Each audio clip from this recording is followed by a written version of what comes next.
அன்புள்ள கன்னி ராசி அன்பர்களே வணக்கம். கன்னி ராசி அன்பர்களுக்கு 6ஆம் இடத்தில் ராகு சாதகமாக இருக்கிறார். வெளிநாடு செல்ல ஆசைப்படுபவர்கள் தாராளமாக இந்த நேரத்தில் செல்லலாம். ஐடி துறை அன்பர்களுக்கு நல்ல பெரிய தொழில் நிறுவனங்களிலிருந்து வேலைக்கான அழைப்புகள் வரலாம். நல்ல வருமானம் கிடைக்கும். 7ஆம் இடத்தில் சூரியன், சனி, செவ்வாய். சூரியன் 14ஆம் தேதி விலகி தங்களுக்கு 8ஆம் இடத்துக்கு சென்று விட்டார். சனி, செவ்வாய், புதன் 7இல், 8இல் சூரியன், சுக்கிரன், 10இல் குரு பகவான், விரய ராசியில் கேது. இது ஒரு சவாலான காலம். கேந்திராதிபத்திய தோஷம் பெற்ற புதன் நீச்சம் பெற்றது மீனத்தில் ஒரு வகையில் நல்லது. குரு உங்கள் 6ஆம் இடத்தை பார்க்கிறார். பிரச்சனைகளை எதிர்கொள்ளும் ஆற்றல் அனைத்தையும் ராகு பகவான் கொடுப்பார்.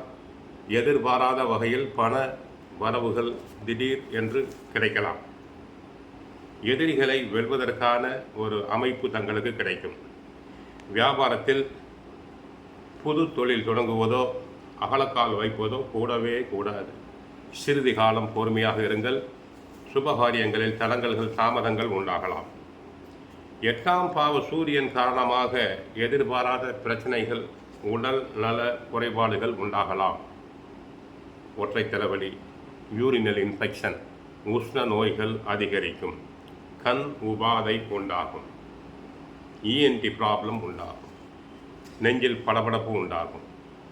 புதன் நீச்சம் அடைவதால் ராசிநாதன் மன அழுத்தம் உண்டாகும். மன உளைச்சல் உண்டாகும். தங்களை தாங்களே குழப்பிக் கொள்வீர்கள், பிறரையும் குழப்பி விட்டு விடுவீர்கள். 12இல் கேது, மன அழுத்தம் மற்றும் தனிமை உணர்வு உண்டாகும். பற்களிலும் கண்களிலும் பிரச்சனை ஏற்படும். கவனமாக இருங்கள். 19ஆம் தேதி பகல் 12:30 வரை சந்திராசிரமம். மிக கவனமாக இருங்கள். தினமும் பகவத்கீதை சுந்தரகாண்டம் படியுங்கள். கஷ்டங்கள் அனைத்தும் குறையும். வாழ்க வளமுடன். ஹரே கிருஷ்ணா, ஹரே கிருஷ்ணா.